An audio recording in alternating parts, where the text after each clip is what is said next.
Hi, welcome to A Foreigner in the Philippines. Well, even though we now have power on for most of the time, power cuts are still the order of the day, sadly. And this impacts us a great deal because in a lot of times where we would actually like to do a video, and you know that we are compulsive when it comes to doing videos, we usually manage to get, I don't know, 5, 6, 7, 8, maybe 10 videos up.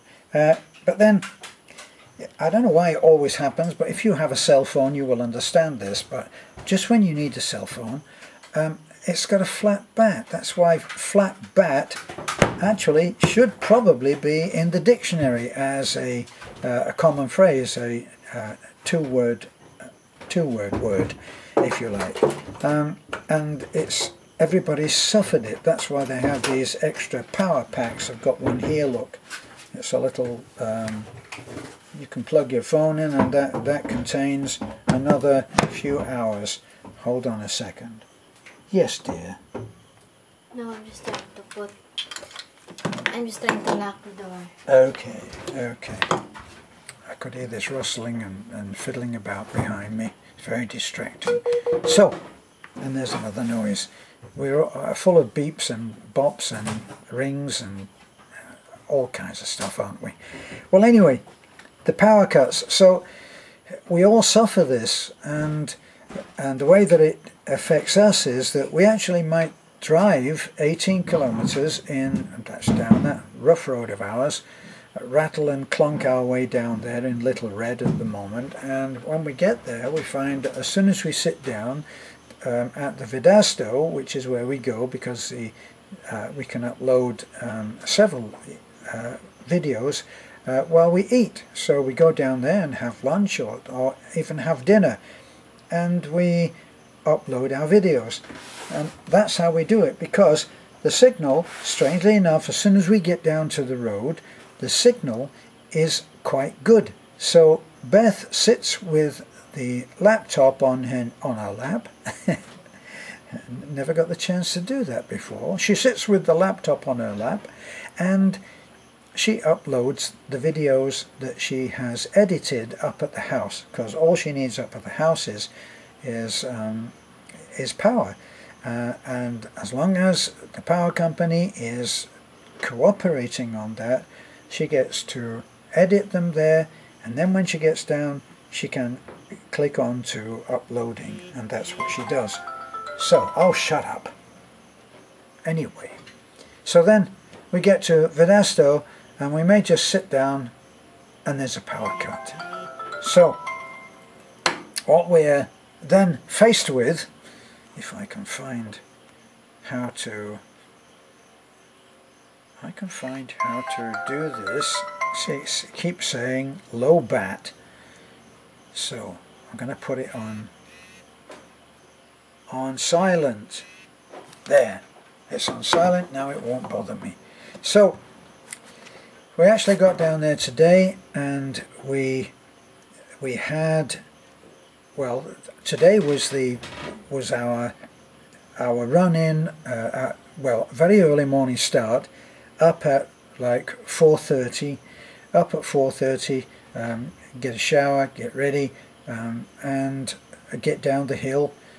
And we had, first of all, we had to go and see Baby Jane.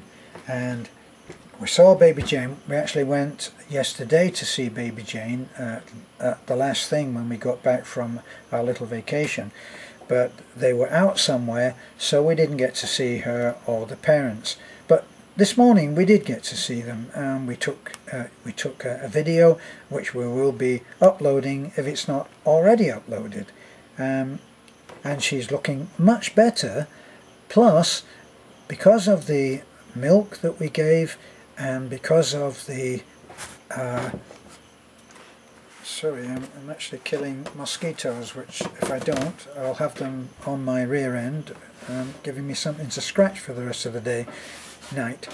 So anyway, we spoke to the parents, and we are a little fearful that they may give up. This is a terrible blow for us, but we're looking we were at one point told by the surgeon that we saw at the local hospital, we were told that the injections that she would need might cost as much as 20,000 pesos, and we don't have any takers. We've got some stuff that we're able, because of a pledge, from Patch, who has pledged enough money to be able to buy the vitamins that she needs and the milk. Now, that has meant, according to the mother, I said to her, promise me that you're giving this medication to her, the vitamins. And she said, I am, and it's made a difference because now she seems to have a better appetite and she's actually eating better. So, she looks like she might even be putting on a little weight. Okay. Now, what the mother hinted at when we went to the hospital and she heard about the 20,000 peso injections, she said, we are resigned to the fact that our little girl is not going to be fully cured. The reason that she says this is because they have a brother. This malady runs in the family. It is hereditary, and as one of our subscribers observed, even in the US, this is a really difficult thing to cure. So here we are. Let's not dress it up. We're in a third world country with very little in the way of facilities where we are on Bohol, and we might not be able to get this child to have the treatment that she should have. So we're still hopeful that we might be able to persuade the parents to at least go for a second opinion in Tagbilaran, and maybe they may be presented with a simpler choice, which might mean that at least the child can run around safely and not be breaking legs and everything. But they already know, and the surgeon that we saw first of all said, you have a special child and you just have to treat her that way, that she is special. She can't go climbing trees and doing a lot of stuff that other kids do, because if she falls, the fall will be harder for her than any other kid, because she might break a limb. So this has been a great disappointment to us, or we're thinking that it may well turn out to be a great disappointment, and in that case, if we may have to adjust the way that we approach it, and it may be limited to making sure for at least the next year or 2 years that she gets the medication that she needs in terms of vitamins. She's not on any medication, she's not on any drugs. Right now she's not on any drugs, and the parents actually are very, very grateful for the help they've received, which hasn't been a great deal. We were saving the biggest gift that came for baby Jane in the hope that we would be able to get some real medical help. So we got that to find out, and we're hoping to find that out in the next couple of days. The other thing that I should mention is that we have now got the promise, we have the pledge from Little Bit Rich, who is absolutely certain that he wants to make sure that Desiree will go into hospital and receive the injections that she needs. And just to remind you, or if you haven't seen about Desiree, Desiree has been struck down by MS, multiple sclerosis, and the way that it's turned out with the neurologist that we went to is that it's possible for her to lead a normal life.